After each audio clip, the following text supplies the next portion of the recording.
What's up, everybody? Welcome back to the RC23. Today I'm gonna show you the final results of the modifications on the Wltoys 28434131. Yeah, I think that's the right number. Yeah, so this car is now rear-wheel drive with the front all modified for maximum steering. I have added a gyro, which is the Das Micro Gyro V5, and also a servo digital one with metal gears. For sure, yeah, the wheels and tires for drifting. As you may see on the intro, to me the car looks pretty nice. I love it. The final results. So let's jump into it. I'm gonna show you the mods, and yeah, I hope you guys enjoy and encourage yourself to do the same, because it's really nice. Okay, so as you can see, the car is on here, and then this is the amount of steering you get out of. It's a lot. Well, it was the maximum I could get, but yeah, that's a lot. It's a lot. It's really nice. Cool. Let me turn this thing off. I'm gonna remove the battery, and I'm gonna remove some components just to show up the main differences and what was important into this modification. By the way, credit is to Beaver's Hobby, which is one of the guys that talk a lot about these cars, and Kiwiki Mix. I'm gonna put the link in the description below from these two channels, where you can find their content about these cars as well, alongside these mods, because especially the front one, I watch it on Kiwik Mix channel, and then I decide to go for it and see if that was good enough for me or not. Okay, so the first thing is the drive shaft. So you need to cut the drive shaft very well. I decided to cut here very close to the mount and to the motor, yeah, so this, you have to remove the rest that goes to the front. So this was the first one. The other one is the upper chassis. As you can see, the upper chassis, the amount I cut was this amount, so it's a lot, and I'm gonna show you why. And another thing was the chassis. The original one has 2 tabs on the rear and 2 in the front, like this one, like here. Yeah, and then when you cut this, guys, you give just more travel for the suspension, so it goes lower, and the suspension travels a bit more. Okay, so I think the biggest thing on this car, on these mods, are the front, for sure. So for that, I'm gonna remove it and just show you guys up, and then we can put it all together in the end again. And by the way, I'll be running the car in the end of the video, so if you want to see how it goes, just stay till the end. You help us and you see how it was really nice. So yeah, interesting thing about the steering system. So you maybe will see that you need to cut a lot the gearbox housing. You see that the suspension arms finish around here, so normally the gearbox comes around this area, and then you have to cut this thing all the way through on top under here. And also you need to free up some space under here, just because when you turn on the steering, as you can see here, it's just almost touching. So that's all you have to do to be able to have this angle, all this angle. Another thing you have to do in the front is the shocks. So originally the shocks are mounted here and here, and because of the travel as well, the steering travel, with the shocks around here, you will have a interference here, so it's not going to work. So you have a limited steering because of the interface with the interference with the shocks. So you have to remove it, and you have to move it up, right, into the upper arms. And the upper arms, because of the shape of them, you have to sand down the top, and you need to drill a hole right almost align with the hole to attach the upper arm. And this is, I think, is the trickiest part on this modification, because find the the position and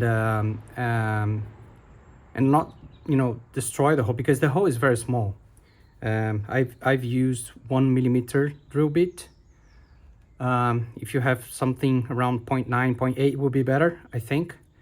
I end up taking the ball caps from the suspension. You can get either the lower or the upper one, and then I bolted here on top of it with thread lock, just to to make sure this thing is not going anywhere, because you have like all the the action on the suspension going on here. So yeah, another thing that is important here is that the screw that you took off from the ball cap, from the shocks, they are too long, and they will interfere with the screw for the upper arm. So you have to cut the end of the screw as well. And then you need to look. So when you bolt this thing down, we need to look inside the hole and see if the screw is passing by. You need to remove it and cut it. And that's mainly the thing. And this is important to have the suspension here, because as I said, you won't be able to have all this steering if the shocks is here in the middle. It's just don't fit, as you can see. Just don't fit, right? Another thing that is good to do is like the original car, the steering links, they come underneath the knuckles, and then you have to flip it upside down, move to the top, and then you get one of the ball caps from the suspension, and you bolt on top of the knuckle here. So as you can see, you have both on top here. So both are on top, and this is because you need to have some height for this link that goes to the servo, in order to have like a smoother angle, because otherwise it's going to be like this, and then it can escape from the ball cap easily. So if it's down here, so it's good to have it up, and then you can have all the function of the suspension going on, which is really nice. To be honest, really nice.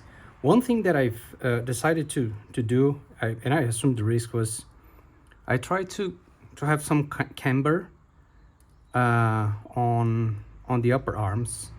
So essentially I removed the upper arms, I cut in the middle, I sand down one of the sides, I drew a 1mm hole on both sides, and I have quite a few small bolts. I think it's M2 maybe, and then I bolt one, and then I cut the other side, and then I came with the ball cap, and then I finish the installation.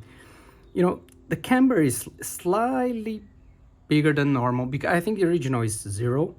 I don't know if you can see in the camera, but it's slightly, a bit of camber. I haven't measured. I have no tools to measure it, but yeah, let's see if I can do it in the future. Cool. Yeah, this is for the front. That I think this is the major part of the modification, is the front. The servo. So servo is a digital one with metal gears, and this servo, he came with this. Let me remove it and take some measurements as well to help make sure I'm not moving it their original position. But the servo horn, the original one, don't fit into the servo. The threads on the servo and on the metal gear of the servo are not the same, so you cannot use the original one. But luckily this one came with this white one alongside 2 or 3 other ones, which makes me you know, it was easy for me to rework, you know, to modify and increase the servo. So I've got a caliper here. I'm gonna measure this just to see if we can have an idea on how long is it now. So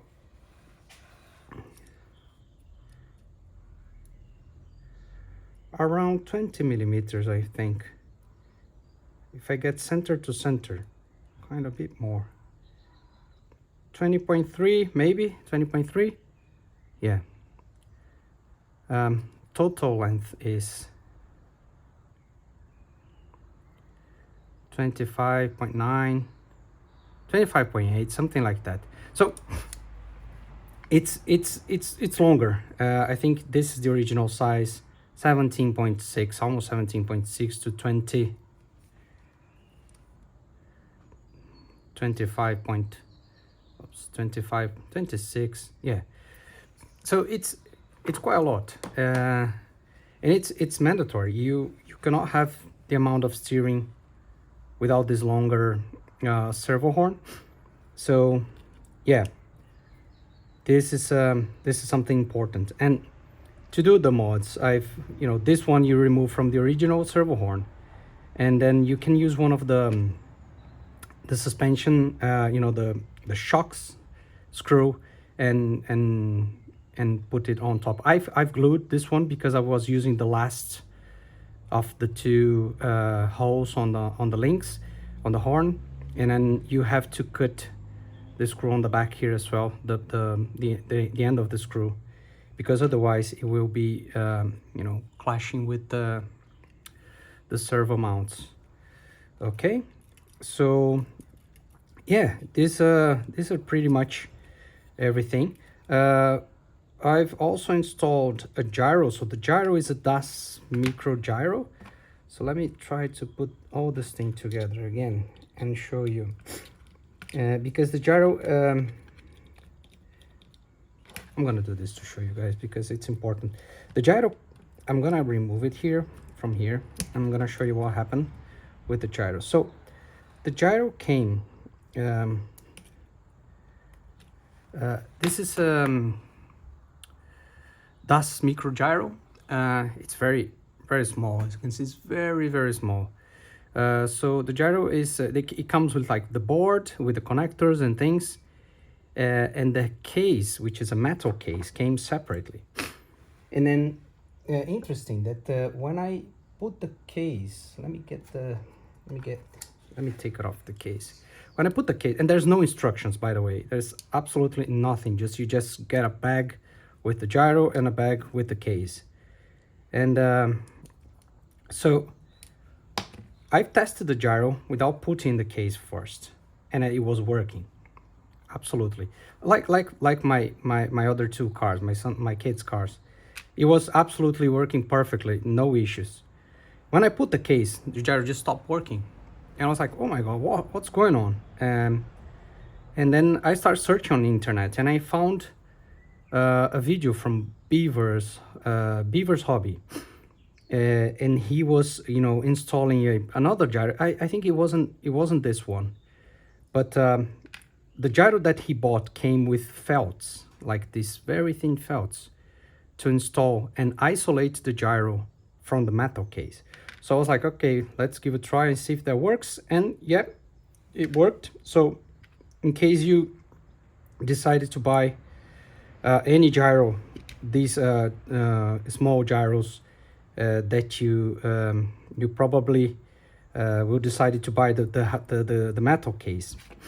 If you don't get the foam, you know, this felt, adhesive felt, you need to get one and put inside to isolate the the board to the metal case. So that's the only way you can make it work, right? So let's put this guy together again. Okay, so this is here and this is here. As you can see, I end up having to resolder the steering cables, just because the original car, this connector is JSP, something like that, 1.25 millimeters. And the cable that came with the gyro is the same, type of, but it's 1.5. So because it's 1.5, the connectors doesn't work. So especially the black one, which came with the gyro, will not connect to the ESC receiver. So I end up having to cut one side of the servo and soldering here on the harness that came with the gyro. All right, cool. And then let me try to put this back.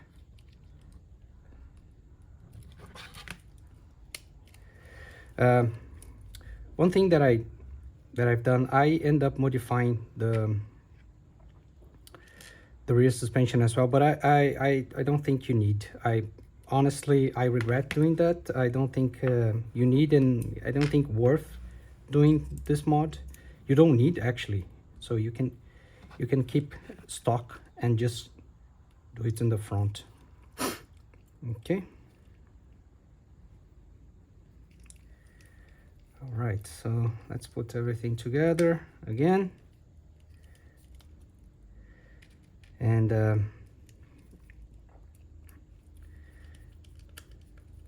it drifts. I think in the beginning, when I finished the car, I was a bit like I was trying to to drive the car, and it was like so hard. And it wasn't the car; it was me. I have no experience with drifting. I like, but I have no experience with drifting with gyro and all this kind of stuff. So as soon as I start driving more and I start to enjoy more and understand how to drive, it's absolutely amazing. I just love it. So if you like messing around, and reworking, cutting, all sorts, if you have the right tools, for sure, because it's hard to do without some especially the cutting parts of the chassis and the drive shaft. You need to have a right tool to do that, so otherwise it will be hard to. Okay, so yeah, that's it for today. The car is back. Just to finish, the because of this change on the chassis, the upper chassis, I end up having to change the position of the DSC receiver. So I have to rotate them 90 degrees, and I move a little bit further back to the car. And the problem is that to use this body, which is one that I love, it's you have to make this huge cutout just to give some space to the to everything. So yeah, it's one downside, but anyways, the car looks amazing. Looks great, and it drifts really nice. Again, I'm not expert in drifting, but yeah. Thanks everyone for watching today. I'm preparing some other projects for future videos. Hope you enjoy, and I'll see you next time. Bye.